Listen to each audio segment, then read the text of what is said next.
من هو قاتل أسمهان؟ الحقيقة الكاملة. أهلا بيكم في القصة من أولها. اتولدت آمال فهد إسماعيل الأطرش في 25 نوفمبر 1912 في واحدة من أكبر العائلات في سوريا، وهي عائلة الأطرش واللي بينتموا لطائفة الدروز المسلمين. آمال جت للدنيا في عرض البحر لأنها اتولدت على الباخرة اللي كانت هتوصل أسرتها للبنان بعد خروجهم من تركيا بسبب الخلافات اللي حصلت بين أبوها والسلطة التركية، واضطر ساعتها ان هو يقرر انه يرجع لبلده مرة تانية، واستقر هو واسرته على جبل الدروز بين احضان عائلة الأطرش، الاسرة الحاكمة في منطقة الدروز في منتصف القرن 19. عاشوا حياة سعيدة جدا لحد ما مات ابو امال الامير فهد عام 1924. في الوقت ده قامت ثورة الدروز، واضطرت ساعتها والدتها الاميرة علياء المنذر إنها تاخد ولادها الثلاثة المتبقيين على قيد الحياة، آمال وفريد وفؤاد، وتنزل بيهم على مصر هربانة من الفرنسيين اللي كانوا هيعتقلوها هي وأولادها انتقاما من جوزها الأمير فهد، أكبر مناضل ضد الفرنسيين في الدروز. ولما وصلت الأميرة علياء بولادها لمصر عاشت في منطقة الفجالة، وعشان تعرف تصرف وتعيش هي وأولادها اضطرت إن هي تشتغل في الأديرة. وعشان علياء كان صوتها حلو بدأت تغني في الأفراح والحفلات الخاصة عشان تربي وتعلم ولادها، وبدأت تتعرف من خلال شغلها على أكبر الملحنين وأهل الفن، وده اللي ساعد على دخول ابنها فريد مجال الفن بعد كده. ولأن فريد كان صوته حلو جدا نال إعجاب كل الملحنين، وده نفس اللي حصل مع أسمهان أخته لما سمعها عن طريق الصدفة الملحن الكبير داود حسني. أسمهان ظهر عليها حبها للغنى من وهي صغيرة، كانت بتغني في البيت وفي المدرسة، وكانت بتحب تغني دايما أغاني أم كلثوم وعبد الوهاب. وفي يوم اكتشف فريد بالصدفة ان اخته امال صوتها حلو جدا لما رجع من بره على فجأة وسمعها بتغني، وبدل ما عليا كانت بتغني لوحدها بقى عندها 2 من ولادها ورثوا عنها الصوت الجميل. وعلشان ظروفهم المادية الصعبة قررت امال انها تكسر كل تقاليد العيلة، وقررت انها تغني مع اخوها فريد في صالة ماري منصور في شارع عماد الدين.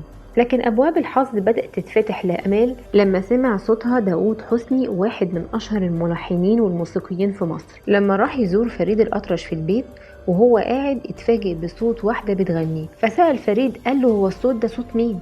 قال له دي أمال أختي قاعدة في أوضتها بتغني. فقال لفريد أنا عايز أشوفها حالا. ولما شاف أمال قال لها غني تاني، ولما غنت اتجنن بصوتها، وقال لها إنه كان بيدرب واحدة جميلة جدا شبهها في الصوت والشكل بس ماتت قبل ما تتشهر، وإنه عايز يندهلها باسمها، وبقى يقول لها يا أسمهان، وبقى ده اسمها قدام الناس كلها لحد آخر العمر. وبدأت تحقق أسمهان شهرة في عالم الغنى، لأن رغم صغر سنها لكن بتمتلك صوت قوي جدا. وفجأة في وسط ده كله بيجي الأمير حسن الأطرش ابن عم أسمهان وبيطلب إيديها، وفعلا بتتجوزوا أسمهان عام 1934 وبتسافر معاه لسوريا، وبقت الأميرة أسمهان.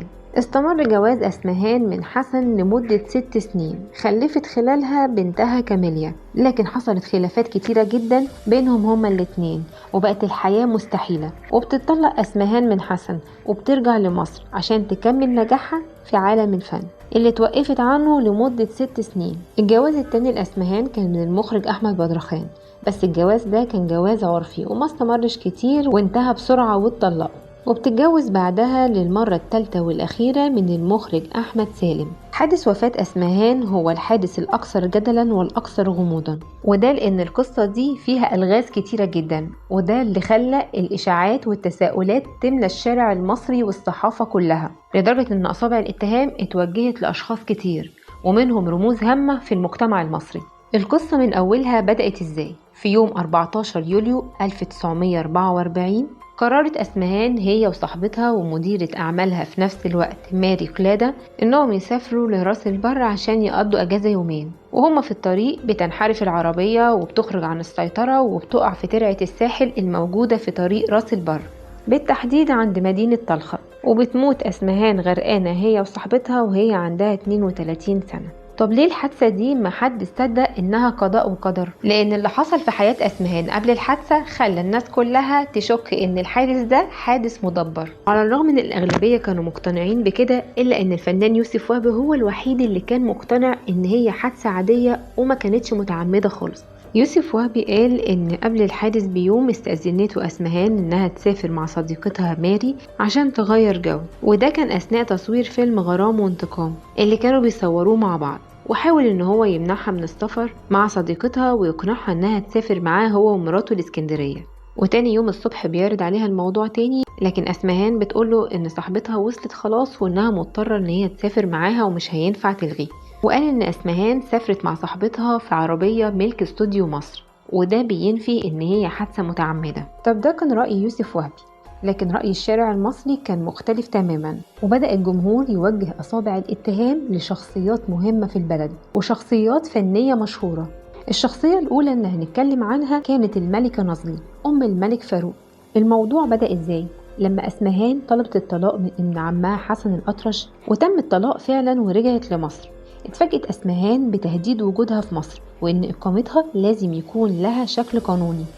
واتقال ان كل ده كان بسبب الملكة نظلي اللي دخلت اسمهان في منافسة معاها على قلب احمد حسنين باشا، اللي كانت الملكة بتربطها بيه علاقة عاطفية او زواج عرفي كما يشاع. ومن هنا اصبحت اسمهان عدوة نظلي اللدودة، وما لقيتش اسمهان قدامها غير ان هي تسافر على مدينة القدس في فلسطين. وكان لسه متبقي معاها شوية فلوس اللي نزلت بيهم من سوريا، ونزلت اسمهان في فندق اسمه فندق الملك داود. وبالصدفة أثناء وجودها هناك شافت المخرج أحمد سالم، واللي كان مسافر هناك في رحلة مع صديقته تحية كاريوكا. وفجأة بتسافر تحية كاريوكا لشغل، وبيفضل أحمد سالم.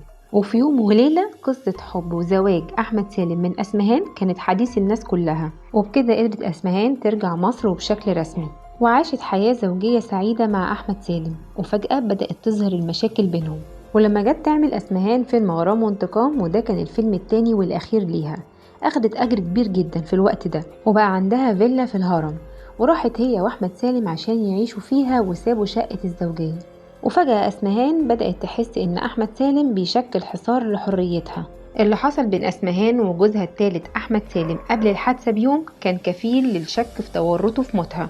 قبل الحادثة حصلت خناقة كبيرة جدا بينهم محدش يتوقعها. أحمد كان بيغير على أسمهان جدا، وبقى متضايق من سهراتها وحياتها بالطريقة دي. أحمد سالم بيمنعها من الخروج، فبتصر أسمهان إنها تخرج، فبيربطها أحمد بسلك التليفون وبيهددها بالقتل.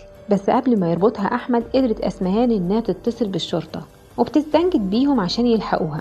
فبيروح اليوزباشي محمد إبراهيم، وبيتفاجئ إن أحمد سالم رابط أسمهان بسلك التليفون داخل أوضة النوم، وموجه المسدس ناحيتها. وبيحاول الضابط إنه يهدي الأمور بينهم، لكن أحمد سالم كان مصر إن لو أسمهان سابت الفيلا النهاردة يعني موتها. راحت أسمهان قايلة مش ممكن أفضل معاه في مكان واحد، ومش طايقة تشوف وشه ولا تسمع صوته. في اللحظة دي حس الضابط إنه هيضربها بالنار فعلا، راح نطت على السرير وماسك إيد أحمد وقال لأسمهان اهربي انتي.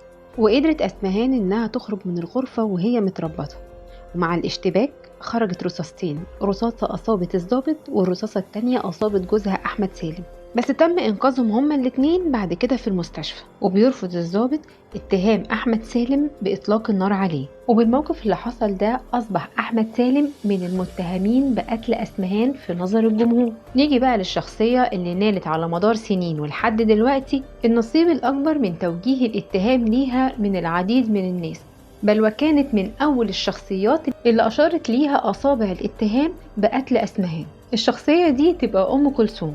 ناس كتير شايفة ان ام كلثوم ممكن تكون وراء حادث موت اسمهان بسبب خوفها من نجاح اسمهان السريع، وان النجاح ده ممكن يستولي على جمهور ام كلثوم زي اللي حصل معاها ومع منيرة المهدية بعد نجاح ام كلثوم. واتقال ان الغيرة اشتعلت بعد ما رياض السنباطي والاصابجي اتعاونوا مع اسمهان ولحنوا لها. اسمهان حاولت الانتحار مرتين في حياتها.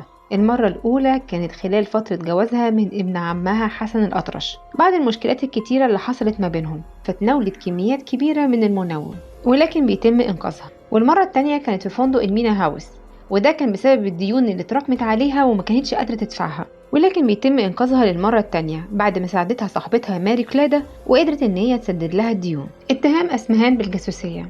قبل موت أسمهان ب3 سنين اتقال إنها تعاونت مع المخابرات البريطانية، واللي طلبت منها إنها تقوم بمهمة معينة، وهي إقناع زعماء الدروز بالتعاون مع بريطانيا ضد فرنسا وألمانيا النازية. لتحرير سوريا وفلسطين ولبنان، وإن أسمهان نفذت لهم كل اللي هم عاوزينه بعد ما أقنعوها إن هي ترجع لجوزها حسن الأطرش مرة تانية. ولما نفذت كلامهم أسمهان ورجعت لجوزها الأمير حسن عشان تنفذ مهمتها اللي هم كلفوها بيها وادوها فلوس كتير جدا، قدرت تعيش بيها من جديد حياة الرفاهية والبذخ، لحد ما حست إنها بالشكل ده هتفضل تحت سيطرتهم ومش هتخلص من مهمتهم اللي هم دايما عايزين يكلفوها بيها.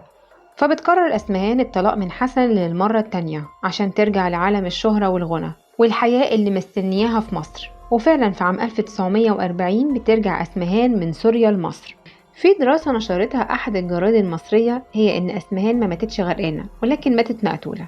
الجريدة دي أعادت قراءة وقائع الحادثة من خلال صحف الوقت ده، واكتشفت إن في أحد الصحف اتكتب شهادة أهالي القرية اللي غرقت فيها أسمهان، واللي قالوا إن هما لما طلعوا أسمهان من الترعة لقوا رصاصة في راسها، وإن الترعة ما كانتش عميقة للدرجة اللي هي ممكن تغرق فيها العربية بالشكل ده، وإن المعلومات دي تم التغاضي عنها لأوامر عليا. مش كده وبس، ده فريد الأطرش نفسه رفض تشريح جثة أخته لنفس السبب، ورفض يتكلم فريد عن أي معلومات تخص القضية دي، على الرغم إن أسمهان كانت مش مجرد أخت بالنسبة له، دي كانت تعتبر نصه التاني، وكان مرتبط بيها وبيحبها حب مش عادي، لدرجة إن هو دخل في حالة نفسية سيئة جدا بعد وفاتها، وما كانش مصدق خبر موتها، وافتكر ان مجرد اشاعات لفيلمها الجديد. الكاتب محمد التبعي، واللي هو يعتبر واحد من المقربين جدا لأسمهان، واللي كتب عنها كلام كتير جدا في كتابه، وقال ان أسمهان كانت بتحب السهرات جدا والحياة المنفتحة،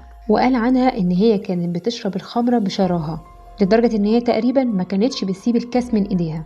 ما كانتش الملكة نازلي ولا أم كلثوم ولا حتى المخابرات البريطانية والمخابرات الألمانية اللي تعاونت معاهم أسمهان في فترة من حياتها، ولا السواق، ولا حتى جوزها أحمد سالم اللي الشكوك ونظرة الاتهام اتوجهت ليهم بتنفيذ حادث موت أسمهان. لكن الاتهامات اتوجهت لأبعد من كده، لأقرب الناس ليها، لفؤاد الأطرش أخوها الكبير. نيجي بقى لأخوها الكبير فؤاد الأطرش، بس فؤاد كان حاجة وفريد كان حاجة تانية خالص. اللي اتقال دايما ان فؤاد ما كانش على وفاق ابدا مع اخته اسمهان، وكان الاخ الحمش اللي مش عاجبه تصرفات اخته اسمهان وطريقه حياتها وسهراتها. ومش كده وبس، ده اتقال انه كان بيستولي على فلوسها. وبعد موت اسمهان اصابع الاتهام اتجهت ناحيه فؤاد واهلها كمان في جبل الدروز. نيجي بقى لواحد من اهم الغاز قصه حادث اسمهان، وهو سواق العربيه. الكلام اللي اتقال ان السواق ده تم تغييره واتبعت سواق تاني غير اللي كان هيسوق بيهم، وانه كمان راح قبل ميعاده ب3 ساعات. وفي التحقيقات اتقال ان قبل وصول عربية أسمهان بساعة تم قطع الطريق لعمل إصلاحات مفاجئة، وده اللي اضطر للسواق ان هو يمر بجنب الطريق، وده اللي ادى لسقوط العربية في الترعة.